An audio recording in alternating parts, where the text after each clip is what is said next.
Kenny Omega has just placed #1 in the PWI Top 500 list for 2021, narrowly beating the Tribal Chief Roman Reigns. And this has left the internet wrestling community like this.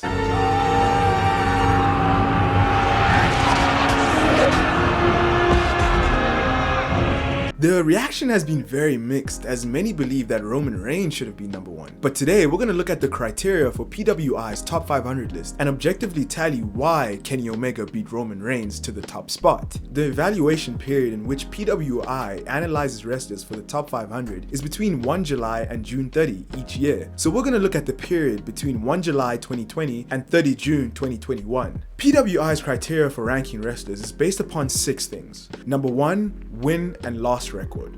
#2, quality of competition. #3, overall wrestling ability. #4, major feuds. #5, championships won. #6, prominence within their promotions. The first criteria that we're going to look at is win and loss record. And this is the most objective criteria as it's cold hard facts. What's that? Facts?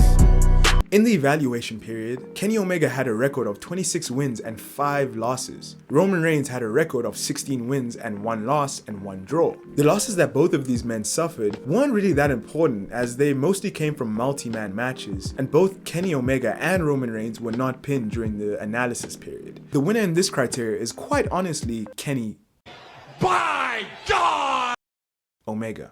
Kenny Omega is leading the race so far at 1-0. The second criteria is the quality of opponents, and this measures how good the people that Roman Reigns and Kenny Omega faced were. Now, I'm not gonna name every single person that Kenny and Roman faced, because if I did that, quite frankly, I'd be here all day. Kenny Omega faced and beat a lot of quality opponents who were technically sound and proficient, and Roman faced massive wrestling stars, some of which were older stars and some of which are relatively new stars. This criteria is incredibly hard to gauge between the two. Considering all of these factors, I would have to give this one to Roman Reigns, purely for the fact that he wrestled high quality opponents with more name value, as Kenny Omega wrestled high quality opponents but their name value wasn't as large. Roman got over massively due to the quality and the name value of his opponents, and he became the hottest thing in WWE today. An example of this is him pitting both Daniel Bryan and Edge at the same damn time at this year's WrestleMania. Now that's savage. Damn! Roman Reigns ties it up at 1-1. The next criteria is overall wrestling ability, and this is how good a wrestler is in general and the quality of matches that they've put on. Kenny Omega has had better matches and wrestled different styles of wrestling, from hardcore to lucha libre style to standard 5-star bouts. Roman Reigns' matches were good, but they were nowhere near the level of Kenny Omega. I mean, they don't call Kenny Omega the best bout machine for no reason.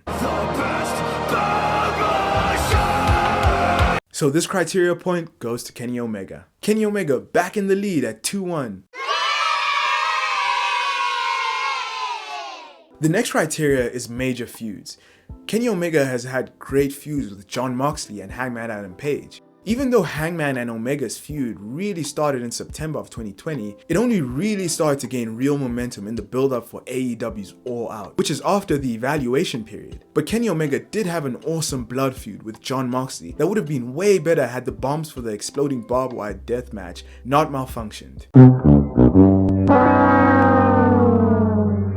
Roman had notable feuds with Jey Uso, Daniel Bryan, and Edge. Roman Reigns' character as the head of the table and the Tribal Chief is one of the best in wrestling, and this has helped to enrich the feuds that he's been in. Roman Reigns' machismo character was perfect for the storyline with the Bloodline, and the storytelling in his match with Jey Uso at Hell in a Cell was honestly just such good shit.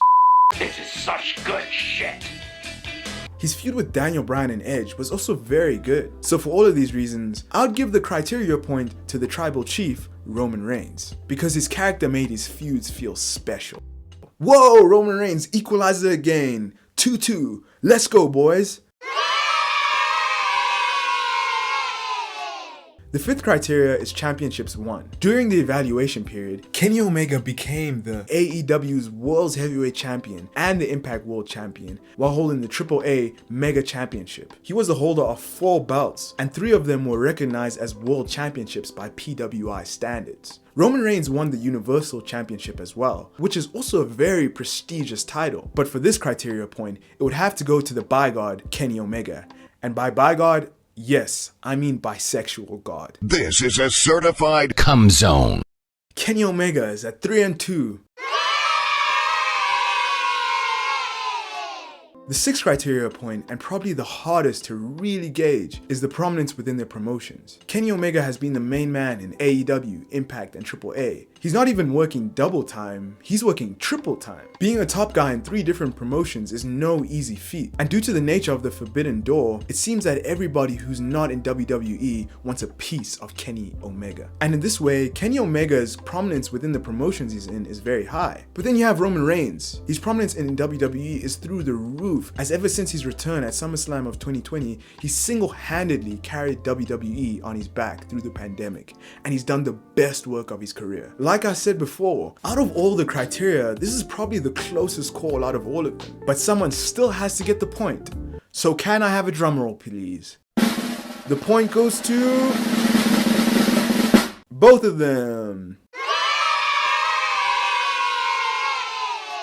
The criteria point has been split between them because they honestly deserve this just as much as the other. Kenny Omega still beat Roman Reigns at 3.5 criteria points to 2.5 criteria points. But as you can see, the margin is so close. I'm a huge fan of Kenny Omega, but this is not to discount Roman Reigns, as he's had an excellent year, and in almost any other year, he'd have been number 1. Oh, and just to let you guys know, I totally don't listen to Roman Reigns' theme in the shower, and I totally don't imitate his tribal chief gimmick. Psh, who does that? Not this guy.